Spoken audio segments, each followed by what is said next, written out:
What is good, YouTube? Charon FX back again. Before we dive right into this video, I just want to wish you all a Merry Christmas. Man, take this video as a Christmas present. Man, I'm doing this video as a Christmas present for y'all. Alright? And also, don't forget to watch this video to the end, else you're not going to understand what I'm about to teach you guys today. Make sure you watch to the end of this video. Alright? And don't forget to subscribe, like, and drop a comment down below on what videos y'all want me to do next. So with that being said, let's get to business. GBP USD or Great Britain pound, United States dollar once again. Man, we are back with this pair once again. You feel me? Bro, if you are to watch my last YouTube video, you realize I taught you how to catch this move right here. That's why I taught you in my previous or in my last YouTube video. Alright? And if you are still to be in this trade, you should be up, I think, 8%. If you are still in this trade, you should be up, I think, 8%. I risking 47 pips to make 400 pips. You get me? But today, I'm not here to talk about this trade. I'm here to teach you something different. I'm here to teach you how you could have jumped back into this trade to catch a little 100 pips this Christmas week. Alright? So let's get into it. So like I always say, man, first things first, what do we have to do? We have to identify our trend. We have to identify our trend. And looking at our trend or looking at our chart, what trend are we in? You are still thinking we are in an uptrend, but me, I think right now we are bearish. We are no more bullish, we are bearish. Why is that? Let's identify our market structure. So first of all, we have this higher high which was created, came back down to create this higher low. Okay, price went back up to create this higher high, came back down to create this lower high, went back up again to create this higher high, came back down again to create this higher low, went back up again to create this higher high, came back down again to create this higher low, went back again to create a new what? Higher high. And after it created this new higher high, what did it do? It came back down. And this time around, it closed below its previous what? Higher low. Listen, it closed below its previous higher low, meaning it broke structure. So meaning we are not bullish anymore, we are bearish. Why? Because price broke its higher low, or price closed below its higher low. Therefore, we are now bearish. But remember, if price is to rally back up, and closes below its higher high, we are back bullish. We are no longer bearish.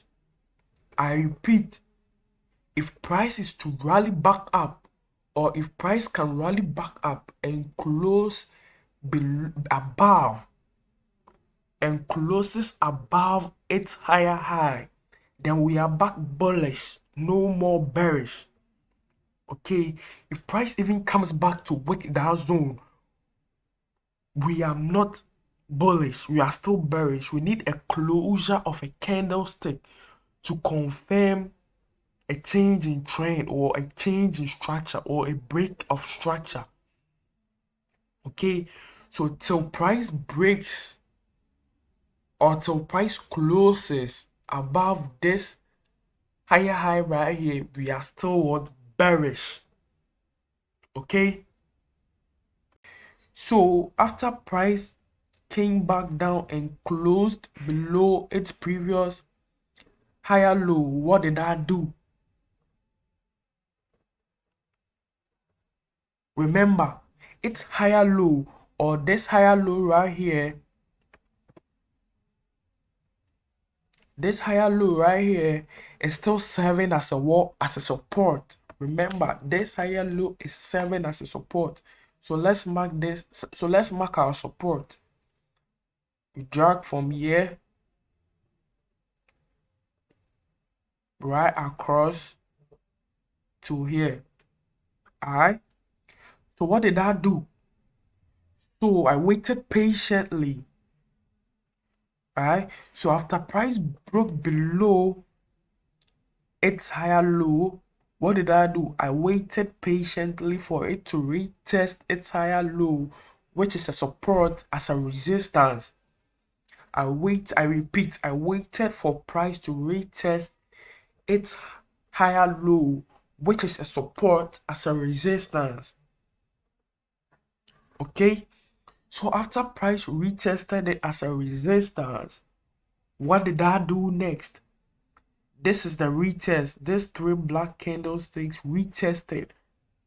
Okay, so that's our retest right there. So after it happened, what did I do? I went down to my lower time frame, which is my H1 time frame. Okay, good. So now let's go back to our H1 time frame.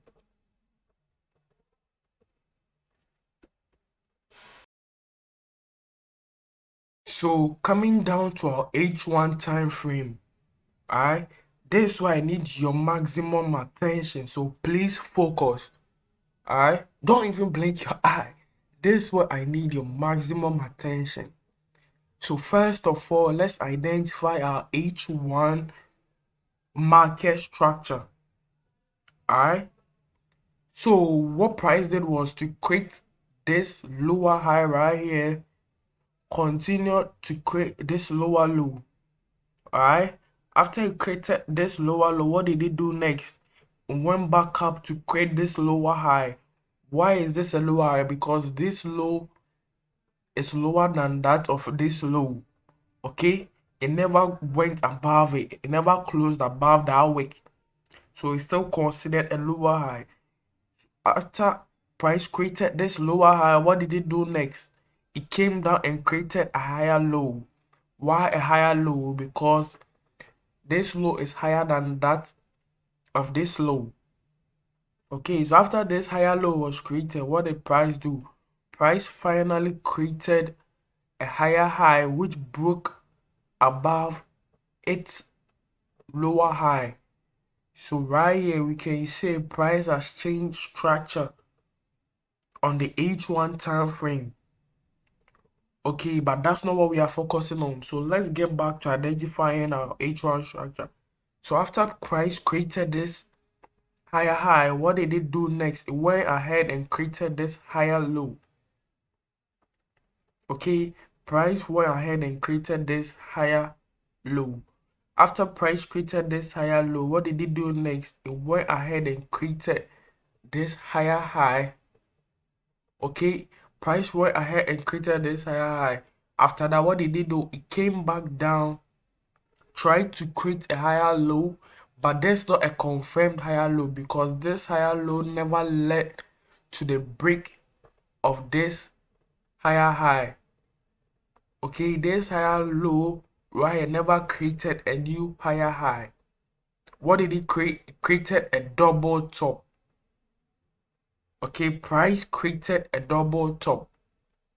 Okay, so and after it created this double top, what did it do? It dropped down.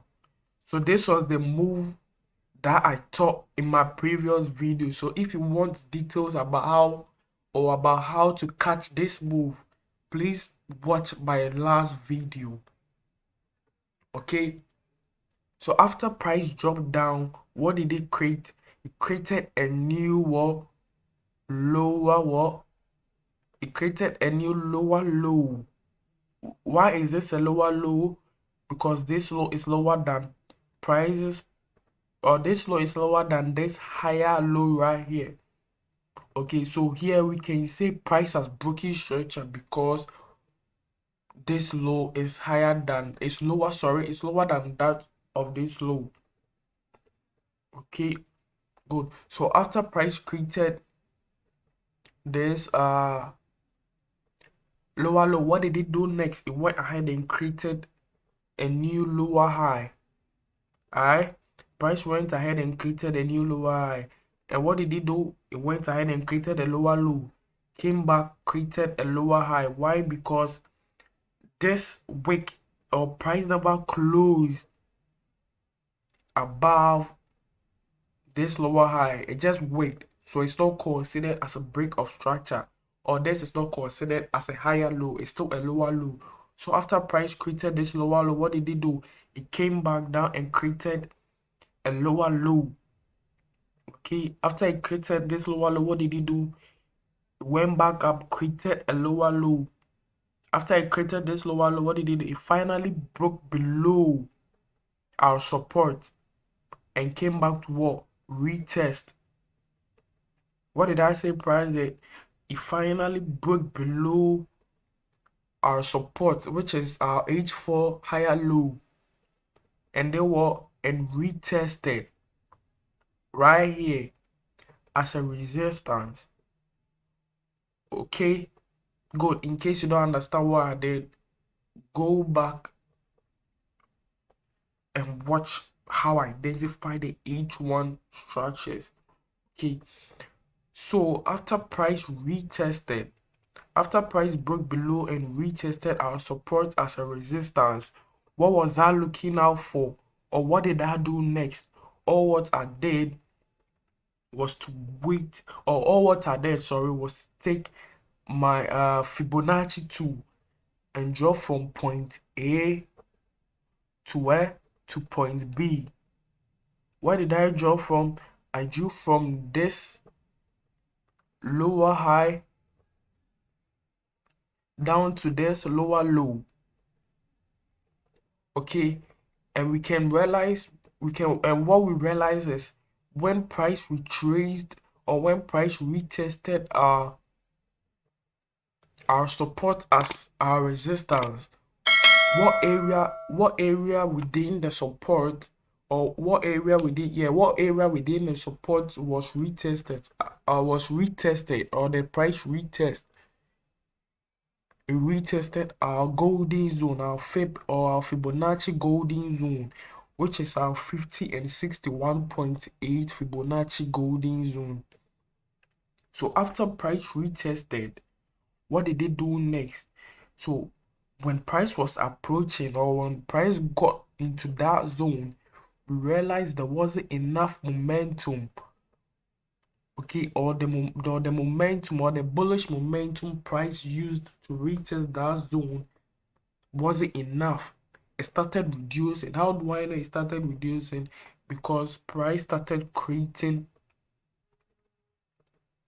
this consolidation right here. What did I say price do? Price started creating this consolidation right here. What is the consolidation I'm talking about? Is this candlesticks right here? This 1, 2, 3, 4, 5, 6 candlesticks that is forming the consolidation at our golden zone, which is also in our support.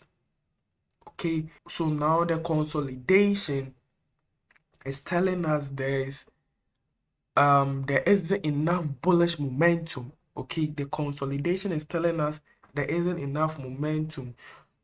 All right, so after the consolidation happened, but we're looking for a confirmation candlestick, which is what? A bearish engulfing candlestick. Okay, so now let's identify our bearish engulfing candlestick. This red candlestick right here, let me zoom in for y'all to see. this red candlestick right here. Why is it a bearish engulfing candlestick? Because the closure of this bearish candlestick was lower than the start of this bullish candlestick. Okay, and also the closure of the bearish candlestick broke below our consolidation. So if I'm to draw this line right here, we can see this bearish candlestick broke below our consolidation, meaning price was about to drop. Okay, meaning price was about to drop. So after we had our bearish engulfing candlestick, all what I did was to enter my trade right here at the closure, place my stop loss right on top of its wick, risking 32 pips, and my first take profit at our 0% level. This is our 0% level. Okay, this is our 0% level. This was my first take profit. Okay, and my second take profit down here. Okay, so our take profit got smashed. Do you understand? Our take profit got smashed. So we risked 32 pips to make 123. Do you understand? As simple as that. Bro, in case you don't understand anything, please replay the video about 2 to 3 times before you understand. Okay, this is simple, man. This is simple. Alright, so I would like to end my video at this juncture. But before you click off this video, don't forget to what? To subscribe, to like, and to leave a comment down below on which topics you all want me to tackle. Alright, so with that being said, I'll see you in the next video. Merry Christmas once again to y'all. Peace. Wow, Child FX.